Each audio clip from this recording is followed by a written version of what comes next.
Is your business a 24/7 job? That means that you are working every single day, including the weekend. My name is Dolores Hirschman from mastersinclarity.com, and I want to talk to you about what it looks like to having a work schedule, yes, in our own business. I remember when I was about 5 years old, I grew up in Buenos Aires in Argentina, and I would think about in Argentina, there's things called kioscos or stores that are, facing the street, and they sell candy. It's kind of a convenience store, but it's mostly for candy and magazines and things like that. And I remember thinking that sometimes I would want to go buy something and the store was closed, right? They were done for the day. And I would think, and most of these stores are owned and operated by the owners. And I would think, why would you close the shop if you had the chance of making one more sale? Why would you not work, every day, all day long, or almost like into the night? And when I launched my business, I kind of had that mindset. Well, it's my business. I love my work.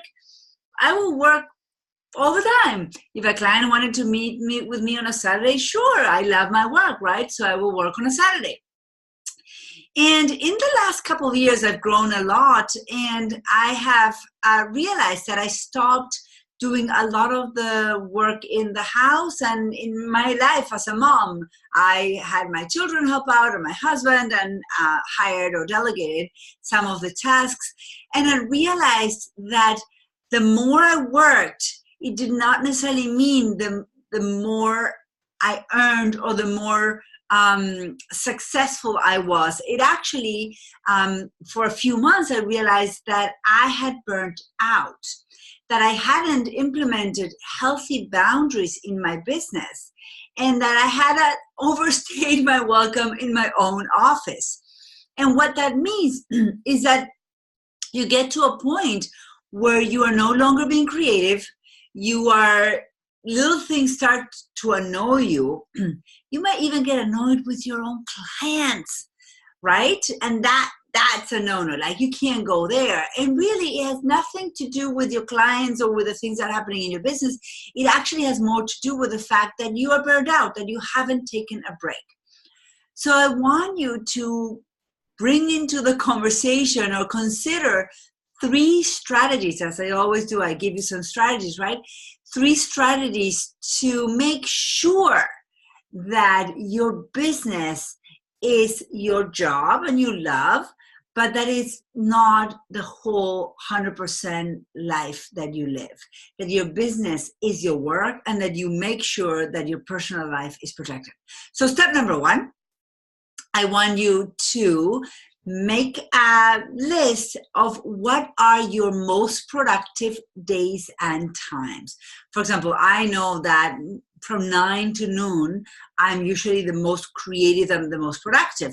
So I tend to leave those times for creative work or writing or any project that I'm working on. So make a list of the times of week or day that you are most productive, and protect those times for working on your business.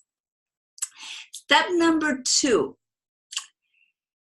I want you to look at your calendar for the last 4 weeks, the last month, and be very honest with yourself and take a look and see how many days did you work past 5 o'clock or 6 p.m.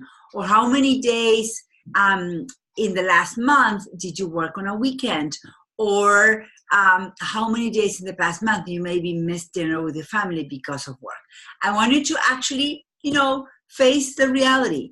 If this is not a problem for you, then please skip this step. But if you find yourself doing things like checking email, answering to a client, or working into the night on weekdays or weeknight or weekends, then just be honest with yourself. I remember a few years ago when I first started my business, if I were to get a request over the weekend or someone that wanted my services, I would answer right away. And what it did is just, 1, it just took me away from my personal life. But 2, it gave it told my clients that I was available 24/7. And you kind of have to state what is your schedule and how you work so that clients also know what to expect from you. So I no longer do that. And on the weekends, I actually barely have my phone with me other than take pictures of my kids, or maybe if I'm planning a dinner or an outing with friends. But for the most part, I actually even rely on my husband's phone to do that, so that I don't get tempted. So that's step number 2, take stock of how many times in the last month you have worked on your personal time.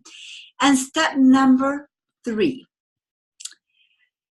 look at the daily chores in your house and ask yourself which chores, I'm talking laundry, driving the kids to school, feeding the dog, walking the dog, dishwasher, cooking, making the bed, whatever it is that the house needs to run smoothly. Look at the things that need to be done in the house and be honest with yourself and ask yourself which one of these I actually enjoy doing. Let me tell you why. Because as my business started growing, I needed more time, more working time, and I stopped doing a lot of the chores in the house. And I realized that there are some things that I truly enjoy, like cooking. I love cooking. Or even folding laundry. I actually enjoy folding laundry. Or picking up the kids from school. And because I stopped doing all of those things, and some moms would say, oh, that sounds like heaven. Well, the reality is that I found myself my brain was working all day long. And I realized that when I am cooking, or when I am folding laundry, or when I'm picking up the kids from school, I'm actually taking brain space. Cooking is a great way for me to de-stress, to use my creativity, to maybe engage with my kids if they're around me while I'm cooking.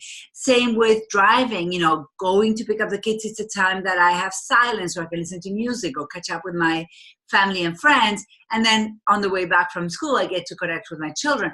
So as my workload increased, I stopped doing all of those things, and I realized that was actually hurting me, that those are exercises or moments in my day that I used to de-stress. I just didn't know it. So instead of, going to a meditation class or doing another class of yoga, I said, well, if I just cook dinner, it will have the same effect. So find those things that in your house you enjoy doing, because those might be the ways that you slow down, distress, and connect with your family.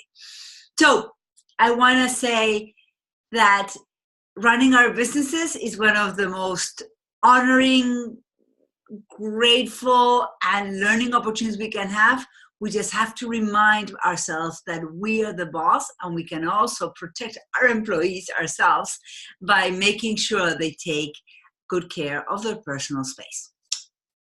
Until our next video, I hope you have a great, wonderful